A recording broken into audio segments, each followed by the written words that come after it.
ஓவராகவே எனக்கு reference pic send பண்ணிட்டாங்க. இந்த மாதிரி ஹேடும் அவங்களோட வெட்டிங்க்கு வேணும் அப்படின்றது. எப்போவுமே என்னோட கிளையண்ட்டோட சாட்டிஸ்ஃபைட் தான் நான் எப்போவுமே எதிர்பார்ப்பேன். அவங்க எந்த மாதிரி ஹேர்டூ கேட்டிருந்தாலும் அந்த ஹேர்டும் நம்ம வந்து ஒர்க் பண்ணி கொடுப்போம். ஃப்ரண்ட் செக்ஷனில் அவங்களுக்கு ஃபுல்லாமே ஹேர் லாஸ் ஆனதுனால அவங்களுக்கு ஃபுல்லாமே நம்ம ஹேர் ஃபைபர்லாம் கொடுத்து அவங்களுக்கு ஹேர் கொஞ்சம் நம்ம டென்சிட்டி கொண்டு வந்திருந்தோம்.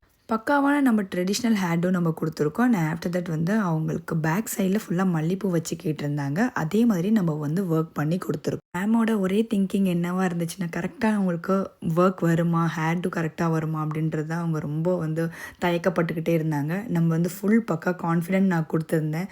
ஹேர்டு சூப்பராக வரும், நீங்களே பாருங்கள் அப்படின்ற மாதிரி நான் சொல்லியிருந்தேன். நான் கொடுத்த கான்ஃபிடென்ட் லெவலில் அவங்களும் வந்து செம்ம கான்ஃபிடென்ட்டாகவே இருந்தாங்க ஈவெண்ட் அன்னைக்கு.